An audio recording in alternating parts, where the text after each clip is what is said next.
जिसके कान हों वो सुन ले, जिसकी आंखें हों वो देख ले। हम उन लोगों के लिए विशेष धन्यवाद देना चाहते हैं जो हमें SBI पे, गूगल पे और पेपलिंक के द्वारा हमारी सेवकाई में बोते हैं। डिस्क्रिप्शन बॉक्स में दिए हुए लिंक से आप भी बो सकते हैं। इस दुनिया के बीच की ज़मीन के टुकड़े पर टेम्पल माउंट है, जो कि पूरी दुनिया में वर्ल्ड वॉर ला सकता है। उसके ऊपर एक डोम बनी है और उस डोम पर लिखा है, परमेश्वर का कोई बेटा नहीं है। उस डोम का और ये बयान, ये अपने आप में एक ललकार का बयान है, नाफरमानी का, और इसे कहेंगे रेगिस्तानी लड़ाके का फिरका। आज हम एक बहुत ज़रूरी विषय पर बात करेंगे जो कि इस्लाम है, कि ये कैसे जुड़ा हुआ है और बाइबल इसके बारे में क्या कहती है। क्या बाइबल में ऐसी कोई कुंजी दी है जिससे ये सारी चीज़ें खुल जाएं पूरी तरह से। नेता लोग बहुत जल्दी से ये बोल देंगे कि इस्लाम जो है, ये जो आतंकवाद में होता है, ये इस्लाम नहीं है, ये तो बड़ा शांति चाहने वाला मज़हब है। लेकिन सचमुच ऐसा नहीं है। अब याद रखिए, जो लोग अपने आप को यहाँ मुसलमान बुलाते हैं अमेरिका में, वो बस पैदा हुए हैं मुसलमान, जैसे कि कैथलिक पैदा होते हैं, प्रोटेस्टेंट या हिंदू पैदा होते हैं। वो तो बस अपनी ज़िंदगी जीना चाहते हैं और हमें मोहब्बत करनी है, उनके लिए प्रार्थना करनी है और उनसे परमेश्वर का प्यार बांटना है।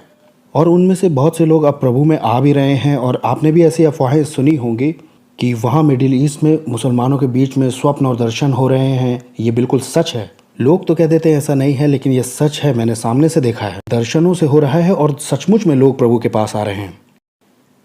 जी हाँ, मुसलमान। लेकिन इससे ये बात नहीं बदल सकती कि इस्लाम में कुछ तो है, कि इस्लाम के पंथ ने एक तरह का गुस्से को अपनाया हुआ है, एक क्रोध को, एक तलवार को। और कुछ चीज़ें इस्लाम में है ही नहीं जिसकी वजह से ऐसी घटनाएं होने से रुक सकती थी। लेकिन आज की शाम मैं आपको एक ऐसे रहस्य को दिखाऊंगा जो आपको इस्लाम के पीछे का सच दिखाएगा, जिसके बारे में कभी कभार ही शायद बात की गई हो। जब आप इसके अंदर देखेंगे, जिसकी की अनदेखी कर दी जाती है, तब आप इसकी सही तस्वीर को समझेंगे, जैसे कि किसी और की है ही नहीं। इस्लाम, जो कि नंबर 2 पर आता है अपनी जनसंख्या की वजह से इस दुनिया में हर 4 में से 1 व्यक्ति मुसलमान है। और पूरे नॉर्थ अफ्रीका में इसके बारे में जंग हो चुकी हैं बहुत सारी। मतलब पूरी दुनिया में ही अगर देखा जाए तो जंग हो चुकी है, जैसे कि सूडान, सीरिया या ऐसे ही और जो हैं। और यहाँ अमेरिका में, और इस्लाम यहाँ पर एक नए ही रूप में पेश किया गया है। और ये ऐसा भी माना जाता है कि ये जवाब है गोरे लोगों का काले लोगों पर जो जुल्म ढाया गया है उसके ऊपर, जो कि अफ्रीकन अमेरिकन हैं। और ऐसा ही दिखाया मैल्कॉम एक्स, एलाइजा मोहम्मद और लुइस फराखान ने। लेकिन ये बात नहीं बताते हैं कि अफ्रीका में सबसे मशहूर स्लेव ट्रेडर्स मुस्लिम्स थे। और हम कुछ ऐसा खोलने जा रहे हैं जो इस्लाम के रहस्य को खोल देगा। और मैंने बात की हुई है इस बारे में कि अरब के लोगों का रहस्य क्या है, लेकिन आज मैं दिखाने जा रहा हूँ इस्लाम के ईमान को खासकर। ऐसा नहीं है कि हमने देखा नहीं है, हम थियोलॉजिकल देखने जा रहे हैं, जो कि बाइबल में कुछ दिया हुआ है। सबसे पहले तो इस बारे में सोचिए, इस्लाम एग्जिस्ट ही नहीं करता यहूदी लोगों के बिना। सबसे पहले तो बाइबल ही नहीं होती, और बाइबल के बिना मोहम्मद के पास ऐसा कुछ नहीं होता जिससे वो उधार ले सकता। तो ये साफ है, कुरान ने बाइबल में से चीज़ों को लिया है, इधर उधर से भी लिया है, और बिना बाइबल के इस्लाम होता ही नहीं, और बिना यहूदी लोगों के मुसलमान लोग नहीं होते। लेकिन सिर्फ यही नहीं, बल्कि एक कारण और भी है, जो कि पीछे जाता है अब्राहम के तंबुओं में। उत्पत्ति 15। परमेश्वर ने उत्पत्ति 12 में अब्राहम से कहा, मैं तुम्हें एक बड़ी जाति बनाऊंगा और तुझ में पृथ्वी के सारे कुल आशीषित होंगे। और परमेश्वर बात कर रहे थे एक चमत्कारिक रूप से पैदा होने वाले बच्चे इसहाक के बारे में। लेकिन इस बात को दोबारा पक्का किया जाता है कि अब्राहम जो बूढ़ा है उसको एक बच्चा होगा, सारा जो बूढ़ी है उसे एक बच्चा होगा। ये हमने खतना वाले में बताया था। उत्पत्ति 15 में परमेश्वर इसे दोबारा पक्का करते हैं, अब्राहम मत डर, क्योंकि मैं तेरी ढाल हूँ और तेरा प्रतिफल बड़ा होने वाला है। और अब्राहम कहता है, हे प्रभु यहोवा, आप मुझे क्या देंगे? मैं तो निर्वंश हूँ, मेरे घर का वारिस तो ये दमिश्कवासी एलिएजर ही होगा। अब्राहम कहता है कि आपने तो मुझे वंश नहीं दिया है, पर क्या देखता हूँ कि मेरे घर में उत्पन्न हुआ एक जन मेरा वारिस होगा। और तब यहोवा का ये वचन उसके पास पहुंचा कि ये तेरा वारिस नहीं होगा, जो तेरे शरीर से निज पुत्र पैदा होगा वही तेरा वारिस होने वाला है। और वो उसे बाहर ले जाते हैं और आसमान में तारे दिखाकर कहते हैं क्या तुम इन्हें गिन सकते हो, तुम्हारा वंश भी ऐसा ही होगा। ओके, तो प्रतिज्ञा ये है कि एक बेटा पैदा होने वाला है और तब उनकी ज़िंदगी आगे बढ़ेगी। अब क्या होता है कि सारा आती है एक आइडिया लेकर के। उत्पत्ति 16 पहली आयत। तो अब्राहम की पत्नी सारे की कोई संतान नहीं थी और हाजिरा हागार नाम की उसकी एक मिस्री दासी थी। तो सारा ने अब्राहम से कहा, देखो परमेश्वर ने मेरी कोख तो बंद कर रखी है, इसलिए मेरी दासी के पास जाओ, शायद ऐसे ही मुझे बच्चे हों। और अब्राहम ने सारा की बात सुन ली और अब्राहम ऐसा कर भी देता है और हाजिरा यहाँ गर्भवती होती है और उसे एक बेटा पैदा होता है। और आयत 5 में सारा अब्राहम से कहती है, ये जो मेरे साथ इतना गलत हुआ है ये तेरे ही सिर पर हो। मैंने तो अपनी दासी पत्नी होने के लिए तुम्हें दे दी और जब वो गर्भवती हो गई तो मुझे तुच्छ समझने लगी। यहोवा तेरे मेरे बीच न्याय करे। देखा आपने क्या हुआ, सारा ने ही अब्राहम को कहा यह करने के लिए और जब वो इससे नाखुश हुई तब उसने अब्राहम पर ही इसका दोष मढ़ दिया। ये पहली यहूदी माता ऐसी हैं और इसमें तो तुम ही अपराधी हो, ये ऐसा पगलापन हुआ होगा वहाँ। तो अब यहाँ एक लड़का है जिसकी वजह से अब घर में समस्या हो रही है और इसका नाम रखा जाता है, क्योंकि अभी ये निकाले भी जाने वाले हैं, इसका नाम रखा जाता है इश्माएल। इसे बोलिए इश्माएल। इसमें आप देख सकते हैं हिब्रू को भी, शमा मतलब सुनना, एल परमेश्वर, इश्माएल मतलब परमेश्वर ने सुना। क्योंकि हाजिरा ये माँ ये निकल जाती है और वहाँ जाकर ये दुहाई देती है और परमेश्वर इसकी प्रार्थना को सुनते हैं, इसका मतलब है प्रार्थना सुनी गई। और इश्माएल के लिए भी वो कहते हैं कि उससे भी एक बड़ी जाति निकलेगी। वहाँ लिखा है वो जंगली गधे जैसा इंसान होगा, सब लोगों का हाथ उसके विरोध में उठेगा और वो भी बहुत उग्र तरीके से अपने भाइयों के संग रहेगा। तो इस तरह से निकलते हैं। अब्राहम से सिर्फ यहूदी जाति ही नहीं निकली बल्कि यहाँ निकलते हैं अरब जाति के लोग, और अरब जाति यहूदियों की तुलना में बहुत है। तो यहाँ ये हुआ। वैसे अब्राहम को एक समय ऐसा लगा था कि ये इश्माएल के द्वारा ही होने वाला है, लेकिन परमेश्वर ने कहा नहीं, मैंने तुम्हें एक चमत्कार की संतान कही है। तो आगे क्या होता है, परमेश्वर अब्राहम और सारा के पास आते हैं और कहते हैं अगले साल इसी समय सारा को एक बेटा होगा। और सारा हंसना शुरू कर देती है। तो प्रभु सारा से कहते हैं तू हंसी क्यों? सारा कहती है मैं नहीं हंसी। ये तो अलग ही बात थी सारा की। अब क्योंकि वो हंसी थी, क्योंकि हंसी थी वो उस बच्चे का नाम बुलाते हैं, उस मिरेकल बेबी का जो कि बूढ़े माता पिता से हुआ था, वो उसको बुलाते हैं हंसी। उसका नाम है लाफ्टर, इसहाक। ट्राई कीजिए। तो यहाँ से हमें जाहिर सी बात है नाम मिलता है आइजैक। और यहाँ देखिए क्या हो रहा है कि 100 और 90 साल के माता पिता को एक बेटा हुआ है, मिरेकल चाइल्ड पैदा हो गया, इसहाक पैदा हो गया। इसहाक से निकले यहूदी लोग, अब्राहम, इसहाक और याकूब। और फिर क्या होता है कि इसहाक के दूध छुड़ाने का समय आता है और वहाँ जश्न मनाया जाता है और सारा देखती है कि इश्माएल इसहाक का मजाइका उड़ा रहा है। तो वो इससे नाराज़ होती है और कहती है इन्हें भेज दो इन्हें। और अब्राहम तो इस बात से बहुत शोकित होता है, लेकिन परमेश्वर कहते हैं नहीं, इनको इसी तरह से यहाँ से अलग होना होगा। तो परमेश्वर इश्माएल को बचा के रखते हैं रेगिस्तान में हाजिरा के साथ, और फिर इसी से निकलते हैं अरब के लोग। अब जरा इस बारे में सोचिए, आप इसे देख तो रहे हैं लेकिन जरा सा सोचिए कि इश्माएल पर क्या बीत रही है। इश्माएल की जगह जरा अपने आप को रखिए। इश्माएल अब्राहम का बेटा था और वो इकलौता बेटा था उस वक्त अब्राहम का। वो अपने आप को अब्राहम का वारिस समझ करके चलता होगा। और जो प्रतिज्ञाएं थी और जो कुछ भी हुआ था, अब्राहम तो एक बड़ा आशीषित व्यक्ति था और वो होने वाला था इन सब का वारिस। उसका लड़के की तरह आदर होता होगा और ये सब। और एक दिन ऐसा होता है कि एक और लड़का आ जाता है। अब ये तो किसी बच्चे के लिए बहुत मुश्किल होगा ही, वहाँ दुश्मनी तो होगी भाइयों में, लेकिन ये सिर्फ दूसरा लड़का ही नहीं है क्योंकि ये दूसरी माँ से था। अब यहाँ क्या होने वाला है समझिए। वो इसे ऐसे देखेगा कि इसकी वजह से उसे हटाया गया। अब ये तो सारा से हुआ है और उसकी माँ नौकरानी है। तो अब कल्पना कीजिए इसे। अब ये बड़ा भी हो रहा है, ये कुछ समय तक बड़ा भी होता रहता है जब तक कि आइजैक नहीं आता सीन में। ये आप जानते हैं उस समय तक 13 साल का हो चुका है और अब बात इस मोड़ तक आ पहुंची है कि उसे अपना परिवार छोड़ के जाना है। अब जरा सोच के देखिए कि उसके लिए ये कैसा होगा। उसकी पहचान की जरा कल्पना कीजिए। अभी आप एक टीनेजर हैं और अब आपको निकाला जा रहा है अपने पिता के पास से। ये आपके लिए ऐसा होगा कि आपका पैदाइशी हक छिन गया है और एक के बाद एक आपने सब खो दिया। और अब वहाँ से आप बाहर भी निकल रहे हो। वहाँ पर मतभेद होगा, वहाँ पर कड़वाहट होगी, वहाँ पर गुस्सा होगा, वहाँ क्रोध होगा। अब क्योंकि ये एक गलती थी, देखिए परमेश्वर तो छुड़ाने वाला है, लेकिन अब्राहम और सारा ने गलती की थी। वो कोई परमेश्वर पर भरोसा नहीं कर रहे थे, उन्होंने कहा हम खुद करके दिखाएंगे, और उन्होंने परमेश्वर की मदद कर दी। परमेश्वर की मदद मत करिए जब उसने कहा ही नहीं आपसे मदद करने के लिए। अब उन्हें तो इसका सामना अपने पूरी जिंदगी भर करना ही था, बल्कि पूरे यहूदी इतिहास को करना पड़ेगा इसका सामना। अब जरा इसे सोचते चलिए कि इसकी शुरुआत हुई है झगड़े से, नाराजगी से, गुस्से से, ईर्ष्या से। अब इसी से निकलने वाला है एक गुस्सा, इसी से निकलने जा रहा है आतंकवाद, इससे निकले युद्ध, इससे निकली तलवार, और इसी से निकला मोहम्मद, और इसी से वो सारी चीज़ें भी निकली।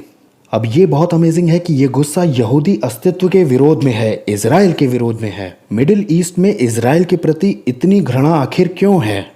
इजराइल छोटा सा है उनके मुकाबले, जो कि इजराइल नहीं है, क्योंकि ये इसहाक की वजह से हुआ। यहाँ इसहाक है। अगर आपको ये सब जानना है, इसका पूरा इतिहास समझना है, तो बाइबल के पास पूरा जवाब है इसके रहस्य का। ये सब क्या हो रहा है और इस चीज़ के ऊपर इतनी घृणा क्यों है, ये आतंकवाद क्यों है, ये सब कुछ है सिर्फ इजराइल से घृणा के कारण, और यही इसका कारण है। क्योंकि उसके पीछे इश्माइल है और ये इसहाक, और इश्माइल इसके पीछे का गुस्सा है, क्योंकि वो कहता है कि तुमने मेरा बर्थ राइट ले लिया है।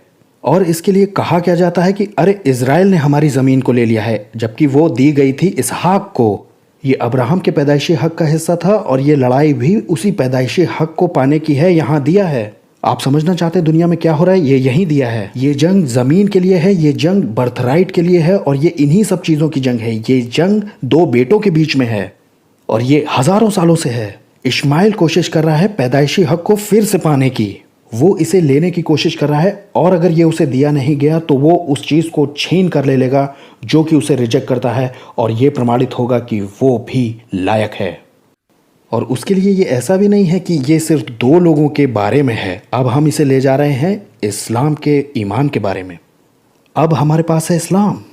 इस्लाम ईमान है। इस्लाम को समझना चाहते हैं आप इश्माइल को समझ लीजिए, आप इस्लाम को समझ जाएंगे। और एक बड़ा अंतर बाइबल और कुरान में है कि एक इसहाक है, एक इश्माइल है। एक तरफ यहाँ आशीषें दी गई हैं, यहाँ खुदा है, और दूसरी तरफ मुझे मिली तो नहीं है, लेकिन मैं किसी भी तरह से इसे लेके रहूँगा। कुरान आखिर क्या है? सबसे पहले ये उस इंसान के साथ शुरू होता है जिसे आप सब जानते हैं, उसका नाम था मोहम्मद, जो कि 570 AD के करीब पैदा होता है मक्का में, अरेबिया में, और उसके दादा और चाचा उसे बड़ा करते हैं। इंटरेस्टिंग ये है कि उसके पिता आसपास नहीं थे। 25 में वो एक अमीर औरत से शादी करते हैं जो 40 साल की थी, 4 साल से विधवा थी, उसका नाम खदीजा था। और ऐसी सुन्नतें हैं कि मोहम्मद को मिर्गी के दौरे पड़ने की समस्या थी पूरी ज़िंदगी में, लेकिन खासकर शुरुआती दिनों में। और उस वक्त मिडिल ईस्ट में चारों तरफ एक दूसरी ही तरह की क्रिश्चियनिटी फैली हुई थी, और इसमें कोई शक नहीं है कि उसने वो कही जाने वाली बातें सुनी होंगी। और वहाँ बहुत सारे यहूदी भी रहते थे अरेबिया में। वहाँ जुडाइज़म था, अलग अलग क्रिश्चियनिटी के रूप थे मोहम्मद के चारों तरफ। और जो यहूदी थे वो बाइबल पर आधारित यहूदी नहीं थे, बल्कि जो कि रैबनिकल और तालमुडिक होता है वो उनके चारों ओर था। और जिस प्रकार की क्रिश्चियनिटी उस वक्त फैली हुई थी वो ऑर्थोडॉक्स थी, वो कैथलिक ऑर्थोडॉक्स थी, जिसमें परंपराएं ज़्यादा थीं। और मोहम्मद एक साधारण आदमी था, वो उदारवादी भी हो सकता है, वो एक बहुत जोशीला इंसान हो सकता है, लेकिन वो क्रूर और बदला लेने वाला भी हो सकता है। वैसे वो हत्याएं करवाने की साजिशों में भी शामिल हुआ था, और वो जिस्मानी बनता गया। और इसीलिए इस्लाम का जो व्यू है स्वर्ग को लेकर के वो बहुत जिस्मानी है, रूहानी नहीं है। हम पढ़ते हैं कि उसने एक लड़की से शादी की थी, आयशा, जो कि 6 साल की थी जब उनकी शादी हुई थी, और जब तक वो 9 की हुई उसने संबंध बना लिए थे। वो सभ्य आदमी हो सकता है, देखिए ये इतिहास है, वो सभ्य हो सकता है, वो हिंसक हो सकता है। यही मोहम्मद जब बड़ा होता है तो कई देवताओं को मानना और मूर्ति पूजा का उसने इनकार कर दिया, जो कि उसके चारों ओर अरब में फैला था। लेकिन वो बाइबल सुन रहा था, वो बाइबल के नबियों के बारे में सुन रहा था, वो यहूदी मज़हब की चीज़ें भी सुन रहा था, और वो आज की क्रिश्चियनिटी की चीज़ें भी सुन रहा था, या उस समय की। इस्लामिक राइटिंग रिकॉर्ड करती है कि उसका पहला दर्शन उसे 40 के लगभग उम्र में हुआ था। और मोहम्मद को पक्की तौर से नहीं पता था उस दर्शन के बारे में या जो आवाज़ें वो सुन रहा था, और उसे खुद भी यही लगा था कि एक बदरू उससे बात कर रही है। एक जिन, आपने एक शब्द सुना होगा जिनी, वो जो बोतल में बंद होता है वो एक बदरू है, और वो अरबिक में एक बदरू मानी जाती है। और उसे लगा कि वो तो पजेस्ड है, उसने अपने आप को पहाड़ से नीचे फेंकना चाहा। और तब उसने कहा कि उसने एक आवाज़ सुनी कि तुम तो खुदा के नबी हो, और वो वहाँ से चला गया और उसने वो किया नहीं। और तब भी वो कन्विंस नहीं था और श्योर नहीं था कि वो पजेस्ड हैं। और तब उसकी बीवी खदीजा ने उसे हिम्मत बंधाई, जो कि सिर्फ एक नाम की मसीही थी। वो बोली, आपको मालूम है, ये सुनने में ऐसा लग रहा है जैसे कि ये बाइबल से मिलता जुलता है। अरे आप तो एक नबी हैं जैसा कि बाइबल में होते थे। दरअसल वो एक नॉमिनल क्रिश्चियन थी जिसने मोहम्मद को रास्ता दिखाया था। तो इस हौसला अफजाई के बाद उसने इंटरप्रेट करना शुरू कर दिया। वो जो आवाज़ें उसे सुनाई दे रही थी, वो जो दर्शन उसे दिखाई दे रहे थे, जैसे कि वो सही में वैसे ही हों जब नबियों से सही में परमेश्वर ने बात की थी। और फिर क्या होता है, और ये बड़ा दिलचस्प है, क्योंकि जब कहीं मसाया ने बदरूहें निकाली हैं किसी डिमोनिक एक्ट में, तो उन्होंने पूछा कि तुम्हारा नाम क्या है, और उन्होंने कहा फौज, एक नहीं बहुत सारी, ऐसे बोली जैसे कि एक ही हो। कुरान बड़ी दिलचस्प बात है कि ऐसे दिया गया कि जैसे मोहम्मद किसी चैनल से बात कर रहा हो, और वो बात भी ऐसे करता है हम करके, हमेशा हम। सोचने वाली बात है कि उसने ट्रिनिटी का इनकार किया था, परमेश्वर की त्रिएकता का, और बात ऐसे की जैसे कि खुदा बात कर रहा हो, हम करके। कुरान का जो कंटेंट है वो साफ तौर से बाइबल से लिया गया है, और इसका सबसे अच्छा कारण यह है कि ये बहुत आसान था। लिया तो पक्का ये बाइबल से ही गया है, क्योंकि इससे बाद में बदला गया, फिर इसमें जोड़ा गया, वो सब किया गया। ये बिल्कुल हमारे दिनों की तरह हुआ जैसा आज हमारे समय में नए समूह खड़े होते हैं, नए रिलीजन खड़े होते हैं, नए कल्ट्स और नए लोग खड़े होते हैं, हमारी बाइबल लेते हैं, वो जो चाहते हैं उसके साथ करते हैं, और फिर ये दावा करते हैं कि वो उन्हें ही डायरेक्ट मिली थी। ठीक ऐसा ही हर कल्ट करता है, और मोहम्मद के समय में भी ऐसा ही हुआ था, बिल्कुल ठीक ऐसा ही। और फिर उन्होंने इसे मान लिया, बाद में ये मजहब बन गया, लेकिन ये शुरू ऐसे ही हुआ था। और ये बहुत कॉमन स्ट्रैटेजी है, लोग जो पहले से मानते आ रहे हो उसमें अपने आप को जोड़ दो, जो लोगों ने पहले से माना हुआ है उसमें। तो अब्राहम, इसहाक, याकूब तो पहले से हैं ही, जो पूरे मिडिल ईस्ट में जाने जाते हैं, और वो नबियों को भी जानते हैं, और वो यीशु को भी जानते हैं। तो अब आप इसे लेकर के उसमें अपने आप को जोड़ दीजिए। इस तरह से मोहम्मद भी वन ऑफ द प्रॉफिट हो गया। और सिर्फ इतना ही नहीं, अब तो ये कहा गया कि मोहम्मद सब नबियों से सबसे बड़ा है। इसलिए अब जो मोहम्मद कहेंगे वो बाइबल से भले मेल नहीं खाता है, लेकिन क्योंकि मोहम्मद के पास इतना अधिकार है, वो कहेंगे बाइबल करप्ट हो चुकी है, और उनके पास जो है वो है प्योर फॉर्म। तो मोहम्मद ने अपने इस नए ईमान को फैलाना शुरू किया, और वो भी तलवारों की मदद से। एक रेगिस्तानी लड़ाका, इसलिए ये कहलाया एक रेगिस्तानी लड़ाके का फिरका। और अगर लोग इस नए ईमान को नहीं मानते हैं तो वो खतरा उठाते हैं अपनी हत्या करवाने का। वहाँ एक बड़ी आबादियों का हत्याकांड हुआ था जब इस्लाम के दिनों की शुरुआत हुई थी, जब वो सबसे पहले अरेबिया में शुरू हो रहा था। अगर आप वाकई इस्लाम को समझना चाहते हैं तो समझिए इस्माइल को बस। जरा मुझे पढ़ने दीजिए। ये बेसिकली कुछ नहीं है, ये इस्माइल है जो कि ये कह रहा है कि जो इसहाक का है वो मुझे चाहिए, और मेरे पास उसका अपना ही एक वर्जन होगा। इसहाक के पास बाइबल है, बाइबल आती है अब्राहम, इसहाक और याकूब से, मसीहा से बाइबल। तो इस्माइल क्या कहता है कि अब मेरी एक अलग ही बाइबल मेरी अपनी होगी, उसमें ये दिया है, मैं भी इसमें से लूँगा। तो इस्माइल जो है, देखिए, इसहाक को सिर्फ ज़मीन और ये तंबू ही नहीं दिए गए थे, उसे दिया गया था परमेश्वर के साथ एक रिश्ता और एक ईमान भी जो कि फैलेगा और दुनिया को रोशनी देगा, और फाइनली उससे मसीहा आएगा और उससे नजात आएगी। और इस्माइल कहता है कि मैं भी ऐसा करूँगा, मेरा भी अपना ही एक वर्जन होगा इसका, और ये है इस्लाम। और ये मैं कुरान में से पढ़ रहा हूँ, सूरा 5। बेशक हमने ही तोरा उतारी। देखिए यहाँ खुदा हम करके बात कर रहा है। हमने हिदायत और रोशनी देने के लिए तोरा नाजिल की, और उन नबियों ने भी जिन्होंने समर्पण किया था, उन्होंने न्याय सुनाया उन यहूदियों को जो कि स्वामी भी थे और रब्बी भी थे। अब इतनी कन्फ्यूजन है कुरान में, ये ऐसा है कि कुछ हिस्सा लिया तो जा रहा है लेकिन वो वहाँ सचमुच में दिया ही नहीं है, तो ये बिल्कुल कन्फ्यूज़ है। अब यहाँ क्या बात हो रही है, यहाँ तोरा के बारे में बात हो रही है, और फिर एकदम से ये रब्बियों को बीच में ले आता है, क्योंकि उनके चारों ओर उस वक्त वही लोग थे। यहाँ कुरान में ये कहा जा रहा है कि हमने भेजा उन्हीं के नक्शे कदमों पर चलते हुए यीशु को, जो मरियम का बेटा है, और वो अपने से पहले दी गई तोरा को पक्का करते हुए आया, और हमने उसे दी इंजील ताकि वो रोशनी दे और हिदायत दे। अब यहाँ पर एक कन्फ्यूजन फिर से दी है जिसे हम देखने जा रहे हैं कि उसे लगातार ईसा मरियम का बेटा बुलाया जा रहा है। कुरान जकरिया के बारे में भी बात करती है, जो कि यूहन्ना बपतिस्मा दाता का पिता है, और ये कहती है जकरिया, टोटल कन्फ्यूजन है, ये जकरिया मरियम की देखभाल करने वाला था, जो कि कभी भी हुआ ही नहीं है। वहाँ ये कहा गया है कि जकरिया मंदिर में पवित्र स्थान में जाता है, मरियम को पाता है जो कि अल्लाह से बात कर रही है। टोटल कंफ्यूजन, क्योंकि देखिए जकरिया प्रीस्ट था, वो ऐसे ही नहीं जा सकता था। और सबसे पहले तो आप मंदिर में यूं ही नहीं जा सकते, दूसरी बात जब चिट्ठी निकलेगी तभी जा सकते हैं।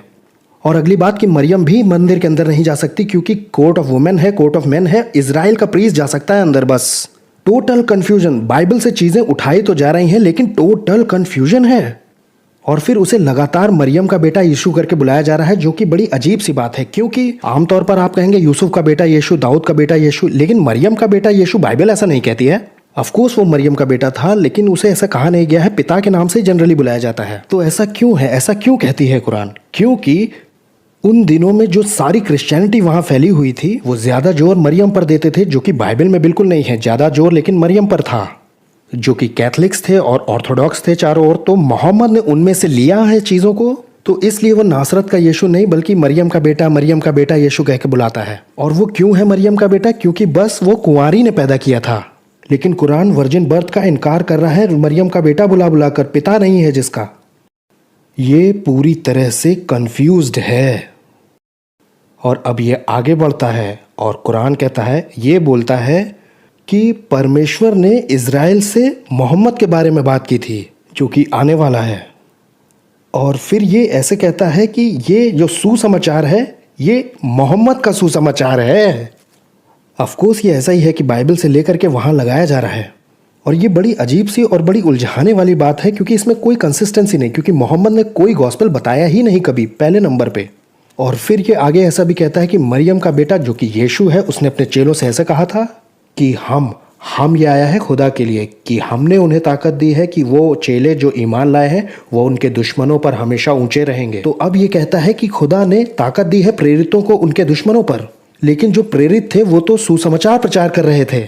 लेकिन फिर भी कुरान उस सुसमाचार का तो इनकार ही कर रही है जो कि प्रचार किया जाता है, जो कि सुसमाचार है मसीह के गाड़े जाने, मारे जाने, जी उठने का। देखा आपने कि कुरान इन सब बातों का इनकार कर रही है लेकिन वो कह रही है कि वो सुसमाचार प्रचार कर रहे थे। समझ रहे हैं ना आप, ये कितना कंफ्यूज्ड है। और फिर ये आगे ये कहता है, अब इसे ध्यान से सुनिएगा, जब अल्लाह कहते हैं कि ओ यीशु मरियम के बेटे, क्या तुमने ऐसा कहा? ये ऐसे जैसे खुदा आपसे कह रहा हो, क्या तुमने इंसानों को ये सिखाया है कि तुम मुझे और मेरी माँ को ऐसे अल्लाह के बगल में दो खुदा की तरह लेना? ये क्या बात है, ये क्या चल रहा है? अब ये देख लीजिए, ये फिर से एक बार गवाही दे रहा है कि मोहम्मद इन सब चीज़ों को सुन रहा है कैथलिक से और जो दूसरे वहाँ रब्बी लोग हैं।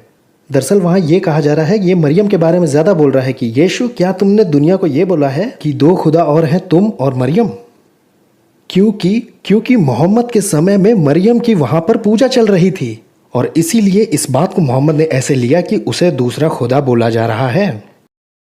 और अब इसमें क्रूस के बारे में ये लिखा है, क्रूस पर मसीहा के चढ़ने के विषय में, ना ही उन्होंने उसे मारा, ना उसे वो मार पाए, ना ही उन्होंने उसे क्रूस पर चढ़ाया, बल्कि उन्हें ऐसा दिखाई पड़ा कि उन्होंने ऐसा किया। अब आप कहेंगे ये क्या है, इसका क्या मतलब है? उसे क्रूस पे नहीं चढ़ाया गया बल्कि उन्हें लगा कि क्रूस पे चढ़ा दिया। अच्छा, अब कोई क्रूस पे चढ़ा हुआ कैसे लगेगा जबकि वो चढ़ाया नहीं गया? जिससे कि आगे ये बात निकाली गई कि जब वो इस बारे में बात कर रहे थे तो वो क्या प्रचार कर रहे थे प्रेरित? वो मसीहा का क्रूस पर चढ़ाया जाना प्रचार कर रहे थे। पौलुस की राइटिंग में भी ये लिखा है, जो कि पौलुस के समय से ही है, जिस पर कोई इतिहासकार बहस नहीं कर सकता, कि वो साफ तौर पर यीशु के क्रूस पर चढ़ाए जाने का प्रचार कर रहे थे। जबकि कुरान कहती है कि वो कोई बिना क्रूस का सुसमाचार बता रहे थे। आगे एक और है, ओ किताब वाले लोगों, ये क्रिश्चियंस के बारे में बात हो रही है। ओ किताब वाले लोगों, अपने मजहब में कुछ आगे बढ़ चढ़ के ना बताओ अल्लाह के डर से। और सच ये है कि मसीहा, ध्यान से सुनिए, मसीहा जो कि यीशु है मरियम का बेटा, वो कुछ नहीं है, बस अल्लाह का एक पैगंबर है। अब ये क्या है? ये बुला रही है यीशु को मसीहा। हो सकता है आप इसे समझे ना हो, लेकिन इस्लाम मसीह बुलाता है यीशु को। लेकिन इसी बात से तो ये और कंफ्यूज करता है।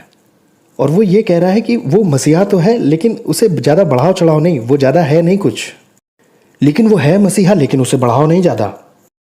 वो है मसीहा लेकिन वो अल्लाह का नौकर है बस, जिसने उसे मसीहा बनाया। उन्हें पता ही नहीं है कि वो किस बारे में बात कर रहे हैं। मसाया हिब्रू है, मैशियाख हिब्रू है, उसके लिए जो कि बचाने वाला है और छुड़ाने वाला है इजराइल का। और आप मसाया को बढ़ा चढ़ा कैसे सकते हो? आप खुदा में कैसे बढ़ा चढ़ा सकते हो? आप ऐसा कर ही नहीं सकते। इन्फिनिटी में जैसे कोई चीज़ बढ़ाई जाए, ऐसा है ये। आपने उसे एक बार मसीहा बुलाया, बस हो गया। एक बार मैं नाइजीरिया में था, एक रात जब मैं बोलने जाने वाला था, और जो आदमी चला रहा था नाइजीरिया में, वो मुझे नहीं मालूम कि किस कारण से वो बाहर निकल गया और उसने मुझे कार में अकेला छोड़ दिया। और फिर मैंने देखा कि मेरी कार को एक भीड़ ने जो मुसलमानों की थी घेर लिया। अब नाइजीरिया में मैं बाहर नहीं खड़ा हो सकता था। अब मैं सोच रहा था कि उन्हें पता नहीं होगा कि मैं यहूदी हूँ, और वो मुझ तक आए और मैंने विंडो नीचे की और वो सब घेरे हुए थे मुझे। और मैं सोच ही रहा था, उन्होंने कहा क्या तुम इब्रानी हो? मुझे लगा उसे पता है। उसने कहा क्या तुम इब्रानी हो? मैंने कहा हाँ। आपको कैसे पता? क्योंकि तुम हिब्रू दिखते हो। और जो दूसरे खड़े थे वो एकदम से उंगली दिखा के बोले ये देखो बिन लादेन जैसा दिखता है। वो बिन लादेन को पसंद करते हैं। मैंने कहा नहीं नहीं, तुम दूर के रिश्तेदार हो गए, तुम ब्लैक शीप हो, ब्लैक शीप कज़न। अब मैं सोच रहा हूँ ओके लॉर्ड, अब ये मुझसे मोहम्मद के बारे में कुछ ना पूछें। और अगला सवाल आया, तुम मोहम्मद के बारे में क्या सोचते हो? मुझे दिखाई दे गया कि मेरी जिंदगी का अंत आ गया है। अब मैं सोच रहा था कि मैं कहूँ क्या। ठीक है, मरने से पहले इन्हें कुछ बता के कुछ प्रीच करके तो जाऊं। मैंने कहा आपको मालूम है कुरान कहता है कि मोहम्मद ने कहा कि यीशु मसीहा था। मैंने कहा कि अगर यीशु मसीहा था तो ये अच्छा होगा कि आप मसीहा की ही सुने। और उसने ये कहा है कि तुम्हारा नया जन्म होना चाहिए। मैंने कहा आपको मालूम है कि इस्लाम ये मानता है कि यीशु दोबारा आ रहे हैं। वो दूसरे आगमन में मानते हैं, और जब वो दोबारा आता है तब फिर क्या होता है कि और तब एक दूसरा आदमी अंदर आता है, वहां इसहाक इस्माइल वाली बात फिर से लागू होती है। वो मेहदी है, वो बादशाहत करेगा और यीशु उसे सर्व करेंगे। आप इसके पीछे की आत्मा को समझे। वैसे इन सब बारे में उन लोगों को ज़्यादा पता नहीं था, ज़्यादातर मुसलमानों को कुछ नहीं मालूम है इन सब बारे में। और अगर एक बार आपने उसे मसीह की तरह पहचान लिया तो ये सब कुछ पूरा हो गया। लेकिन उसने ये कहा है कि तुम्हें नया जन्म लेना चाहिए, तो मैं ये सब उन्हें शेयर कर रहा था। अब मैं नहीं जानता कि ये मेरी आखिरी टीचिंग है, लेकिन मैं शेयर कर रहा था। अब मैं ये सब शेयर तो उनसे कर रहा था, मुझे लगा आखिर में तो मरना ही है। लेकिन ये आदमी वापस आया और बोला हम चल रहे हैं। और फिर वो बोला कि आओ हम चलें। और तभी वो उनका आदमी बोला वेट, रुको। वो बोला तुमने हमसे बात की है, तुम हमें इब्री आशीष बोल के जाओ। मैंने कहा ठीक है, अपने सिरों को झुकाइए। और मैंने उन्हें इब्रानी में आशीष दी। ये सब जो चल रहा है ये आखिर क्यों चल रहा है? ये कितना अमेजिंग है कि इसमें क्लियरिटी से सब कुछ दिया है। और ये जो दुनिया में चल रहा है, ये जो न्यूज़ इवेंट में हो रहा है, ये आखिर में पीछे जाता है अब्राहम के तंबुओं के अंदर। ये पैदाइशी हक को खो देने की वजह से है। क्यों आया कुरान? क्योंकि ये कब्जा वापस लेना चाह रहा है, वापस फिर से अपना। इश्माइल कह रहा है मैं इसे लेके रहूंगा। जमीन नहीं, अब जमीन नहीं, मैं तो वापस लूंगा टेम्पल माउंट को भी। और हम अब उसे एक इस्लामिक नाम से बुलाएंगे। हम सब कुछ वापस ले लेंगे, अब सब कुछ हमारा होगा। हम एक डोम लेंगे और टेम्पल माउंट के ऊपर से बिठा देंगे। हम सब ले लेंगे, हम यरूशलेम इजराइल सब ले लेंगे। हम ओनर्स हैं, इसहाक नहीं है। लेकिन ऐसा है नहीं, क्योंकि सबसे बड़ी जायदाद है वो जमीन नहीं है, वो तो ये है। तो ये है वो कारण जिस वजह से आज दुनिया में इस्लाम है। उत्पत्ति 18 में लिखा है, वहाँ बात हो रही है बेटे के बारे में, वो जो प्रतिज्ञा किया हुआ बेटा है।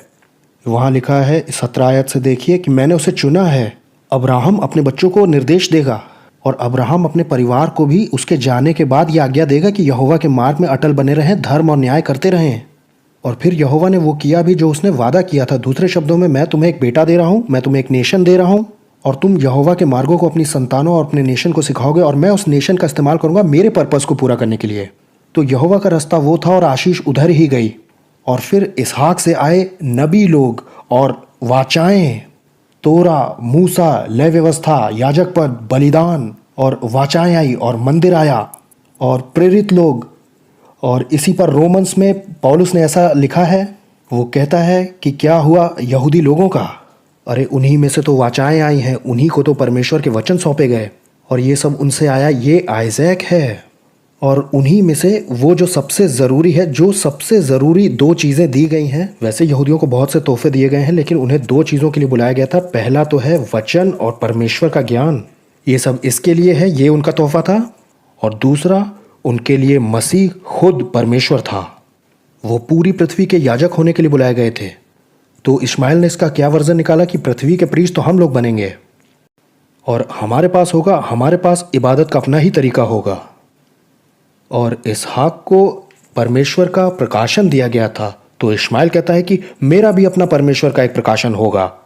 और आइजैक सारी आशीषों का वारिस है, तो वो सारी पृथ्वी को आशीष देगा और रोशनी देगा। तो इश्माइल कहता है कि मैं भी खुदा की रोशनी बांटूंगा, चाहे वो खुदा से आती ना हो, चाहे वो तलवार से आती हो। और इसी से सारी तरह की समस्याएं निकल पड़ी, क्योंकि परमेश्वर ने ऐसा करने को कहा ही नहीं। लेकिन देखिए, ये पीछे सारा से शुरू हुआ। जानते हैं आज इस्लाम क्यों है? एक यहूदी माँ ने इस्लाम ला दिया, क्योंकि सारा बोली थी आओ हम कुछ करके दिखाएं। अब देखिए, परमेश्वर छुड़ाएगा अरब के लोगों को, और उनके बीच में भी विश्वासी लोग हैं, ये सब तो है। लेकिन देखिए जब परमेश्वर कुछ करने लगता है तो दुश्मन बोलता है कि मैं भी तो कुछ करके दिखाऊंगा इसे रोकने के लिए, तो मैं इस तरीके से करूंगा। तो ये जो इस्लाम है, आपको मालूम है इस्लाम ये कोई नया ईमान नहीं है, बल्कि सचमुच ये एक कब्जे को वापस पाने की कोशिश है। अब क्या इस्लाम खुदा के किसी नए रिवलेशंस को आगे लेकर के आया है? नहीं, ये बस उसी को मरोड़ करके सामने ले आया है जो कि उसने बाइबल में से निकाला था। ये एक बार फिर से कहता है कि जायदाद मेरी है, ये अब्राहम मेरा है, इसहाक मेरा है, याकूब मेरा है। वैसे वो ये याकूब के बारे में भी बात करते हैं। ये अब्राहम, इसहाक, याकूब, दाऊद, सुलेमान, ये सब को लेता है और अरब में ले आता है, और इसने पूरी तरह से अलग कर दिया इसके कॉन्टेक्स्ट से उसको। और तब ये ऐसा कहता है कि अब मैं सबसे बड़ा हूँ मोहम्मद, और मैं तो उन सब पहले वालों से भी बढ़कर हूँ। ना ही सिर्फ मेरे पास सारे आ गए हैं, बल्कि मैं उन सबसे बड़ा भी हो गया हूँ, और अब मुझसे बड़ा कोई भी नहीं है। तो ये है जो हुआ था। जाहिर सी बात है कि ये झूठा है। सच तो ये है, आपको मालूम है कुरान में जो लोगों के नाम भरे पड़े हैं वो दरअसल इब्रानी से आते हैं। वो सब इब्रानी नाम है, उन्हें बदल दिया गया। इस्माइल बना दिया है, लेकिन वो इस्माइल है हिब्रू, शमा। यहाँ तक कि और जो दूसरे नाम दिए हैं ऊपर, वो भी इब्रानी से ही आते हैं, वो सब दिए हैं वहाँ। और एक चीज़ तो देखना बहुत आसान है इसमें, कि एक जो है वो दूसरे से कॉपी करके बनाया गया है। एक पहले आया है जो कि उन्हीं लोगों से है जिसने उसे दिया है, जिनसे बात की गई, जिनका कल्चर है, जिनका देश है, जिनका सब है, उसी समय का है, उसी समय लिखा गया। और एक आता है 600 साल बाद और कहता है मेरे पास रियल चीज़ है और तुम्हारे पास जो है वो कॉपी है। जबकि साफ तो यह है कि ये है ओरिजिनल। ये बस पार्ट 1 है इस रेगिस्तानी लड़ाके के मजहब का। अब इसे हम 2 हिस्से में करेंगे। अब इसे अपने ऊपर ला रहा हूं मैं, और इसे समझिए। आप इसे अपनी ज़िंदगी में कैसे लागू करेंगे? सबसे पहले तो मैं लागू करने में ये नहीं कह रहा हूं कि आप भी अब तलवार लेकर के जाइए और नया एक झूठा मजहब फैला दीजिए। सबसे पहले तो आप इस्लाम से रूबरू होइए, आप मुसलमानों से रूबरू होइए। अगर आप न्यू जर्सी में रहते हैं तो आप गैस स्टेशन पर उनसे रूबरू हो सकते हैं। आप उनके दिल को समझिए, आप मोहब्बत करना शुरू कीजिए और दिल को समझिए। ऐसा कहने की बात तक आइए कि नहीं, हम इससे एग्री तो नहीं करते हैं, लेकिन हम आपसे प्यार करते हैं। और आपको इसकी सही समझ मिलेगी इसी में से। अगर आप ये पूरी तरह से समझना चाहते हैं तो उत्पत्ति में दिया है कि उत्पत्ति में भविष्यवाणी है कि इश्माइल एक जंगली होगा और वो लड़ाइयों में शामिल हुआ करेगा, और ये तो आज के दिन तक हुआ ही है। इश्माइल तो ये फिरका इस्लाम कई मायनों में लड़ाई झगड़े का ही मजहब रहा है।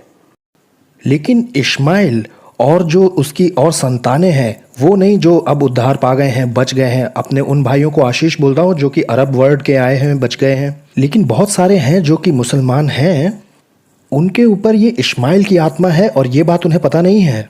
अब ये क्या है? ये गुस्सा है जो कि इस्लाम में है। इस्लाम में एक तरह का गुस्सा है और ये साफ है। इसमें एक तरह का एहसास है कि हम लूटे गए हैं, हम कड़वाहट से भरे हैं, हम गुस्से में हैं, हम जलन में हैं, हम इस बात से नाराज़ हैं, और यहाँ ज़रूरत है एक चंगाई की। आपको मालूम है, वैसे मैं इसमें ज़्यादा जाऊँगा नहीं, लेकिन आपको मालूम है इस्लाम में आप खुदा को पिता नहीं कह सकते। मालूम है आपको? आप डैडी नहीं कह सकते। हम लोगों को तो बुलाना है उसे पिता, फादर, अब्बा, डैडी, लेकिन ये आप इस्लाम में नहीं कर सकते। ऐसा कोई सेंस है ही नहीं कि आप खुदा को बाप कह करके बुला लें, ऐसा बिल्कुल नहीं है। क्यों? इश्माइल ने अब्राहम को खो दिया, उसने अब्बा को खो दिया, उसने फादर खो दिया। तो इसलिए इस्लाम में आपके पास पिता नहीं है कि परमेश्वर एक प्यारे पिता की तरह अपने बच्चे को प्यार कर रहे हैं। और इसी वजह से ये सब हुआ है। इसीलिए टेम्पल माउंट में चारों तरफ ऐसा लिखा है कि God has no son. Ishmael को चंगाई की ज़रूरत है। उन लोगों को जो कि कड़वाहट से भरे हैं, हमें उनके लिए दुआ करनी है, हमें उनकी चंगाई के लिए दुआ करनी है। अब अगर आपने नया जन्म पा लिया है तो आप एक स्पिरिचुअल लाइन से हैं, आप इस्माइल की लाइन से नहीं हैं, आप आइजैक की लाइन से हैं। लेकिन यहाँ एक और चीज़ है, हो सकता है आप स्पिरिचुअली इस्माइल से ना हो, लेकिन ये हो सकता है कि आप इस्माइल की आत्मा में जी रहे हो, उसने आप पर असर डाला हुआ हो। अगर आप कड़वाहट में जी रहे हैं तो आप इस्माइल की आत्मा में जी रहे हैं। अगर आप अपनी ज़िंदगी में खुद को विक्टिम समझते हैं तो आप इस्माइल की आत्मा में जी रहे हैं। अगर आप ऐसे जी रहे हैं कि उन्होंने देखो मेरे साथ क्या किया, मैंने क्या खो दिया, तो आप इस्माइल की आत्मा में जी रहे हैं। हो सकता है आपके साथ ऐसा हुआ हो, आपने खोया होगा, लेकिन विक्टिम मत बनिए, वो इस्माइल की आत्मा है। अगर आपका रवैया भी दूसरों के बर्ताव पर निर्धारित है, अगर आप दूसरों को ब्लेम करते हैं कि उन्होंने आपकी ज़िंदगी को ऐसा कर दिया, तो आप इस्माइल की आत्मा में जी रहे हैं। अगर गुस्से में या कहूँ कि ईर्ष्या में चल रहे हैं, उसके पास ये है मेरे पास ये नहीं है, यही तो इस्माइल है। अगर आप उदासी में हैं, डर में हैं और ऐसे डिफाइन करते हैं कि मेरे साथ तो ये हुआ है, अगर आप अपनी लाइफ को रिजेक्शन में जी रहे हैं तो ये इस्माइल की आत्मा है। और अगर आप जो आपके साथ हुआ उसे ठीक करने की कोशिश कर रहे हो तो आपको पूरी ज़िंदगी लग जाएगी वो ठीक करने में। आपको अप्रूवल पाना है, आपको मोहब्बत पानी है दूसरों की, और आप लगे हुए हो, आप वही कर रहे हो जो इस्माइल करने की कोशिश कर रहा था। तो आप इस्माइल की आत्मा में जी रहे हैं। लेकिन यहाँ एक बात है कि उसमें कोई आशीष नहीं है, उसमें सिर्फ श्राप है। आप आशीषित नहीं हो सकते। आप कहेंगे कि ये किया मेरे साथ, हाँ किया होगा उन्होंने ये सब, लेकिन अगर आप उसे अपनी दिल में, अपनी ज़िंदगी में जगह दे रहे हो तो आप अपनी ज़िंदगी में शराब बुला रहे हो। और ये आपको करने की ज़रूरत नहीं है, ये तो आप पूरी ज़िंदगी करते रह जाएंगे। उसने आपको ज़ख्मी बनाया, लेकिन आपको ज़ख्मी रहने की ज़रूरत नहीं है पूरी ज़िंदगी। परमेश्वर ने आपको कुछ अच्छा दिया है।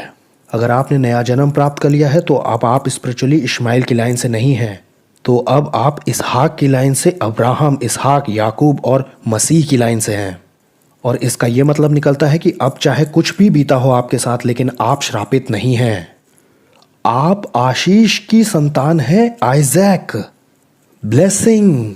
अब आप रिजेक्टेड नहीं रहे। आप कहेंगे कि नहीं, उन लोगों ने मुझे रिजेक्ट तो किया था। बाइबल कहती है कोई फर्क नहीं पड़ता, क्योंकि आप रिजेक्टेड रहे नहीं। अब फर्क ही नहीं पड़ता कि उन लोगों ने आपके साथ क्या किया। पौलुस ने ऐसा कहा है, मेरे बहुत सारे विरोधी हैं, बहुत विरोधी हैं मेरे, लेकिन जब परमेश्वर मेरी ओर है तो कौन मेरा विरोधी होगा। हो तो बहुत सारे विरोधी सकते हैं, लेकिन इसका मतलब ये निकलता है कि वो कुछ नहीं रहे अब हमारे लिए, क्योंकि जब परमेश्वर ही हमारी ओर है तो यही तो मैटर करता है।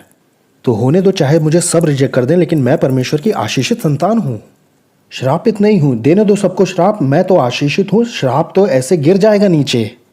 और इस पर भी आयतें हैं, फालतू का श्राप ऐसी चिड़िया जो बैठती नहीं, ये लगता नहीं है। अब आप रिजेक्टेड नहीं हैं, भले आप फ्लैश के द्वारा रिजेक्ट किए गए हों, लेकिन फादर के द्वारा नहीं किए गए। और सिर्फ यही तो मैटर करता है, ये फ्लैश से आगे बढ़ गया है। आप चोजन हैं, इसहाक चुना गया था, आप भी चुने गए हैं। इसहाक प्रतिज्ञा की संतान था, उसकी जिंदगी में प्रतिज्ञा थी, आपकी जिंदगी में भी। इट डजंट मैटर कि आपने गड़बड़ कर दी, फिर भी आपके जीवन में प्रतिज्ञा है। आपने भी इसहाक की तरह एक मकसद से जन्म लिया है। ये एक डेस्टिनी है जो आपको पूरी करनी है, ये एक्सीडेंट नहीं है। परमेश्वर ने आपको चुना है, आपको बुलाया है, आपको ठहराया गया है आशीष के लिए। और सिर्फ इस आशीष को पा लेने के लिए ही नहीं, सिर्फ वारिस की तरह अनंत जीवन पाने के लिए नहीं। आप भी वारिस हैं इसहाक की तरह, उससे भी ज्यादा के वारिस हैं आप तो। लेकिन आपको जन्म मिला है आशीष होने के लिए भी। इसहाक भी जातियों के लिए आशीष था, आप भी हैं। अब आप, परमेश्वर कहता है कि अब आप रिजेक्टेड नहीं हैं, आप प्यार की संतान हैं, और शांति की, आशीष की, खुशी की, विश्वास की, आशा की और अनुग्रह की। और आपको जरूरत है इस्माइल की आत्मा का इनकार करने की, क्योंकि ये आती है जब भी लोग आपके साथ बुरा करते हैं करके, क्योंकि ये आती है जब भी कोई रास्ता काटे, ये आती है।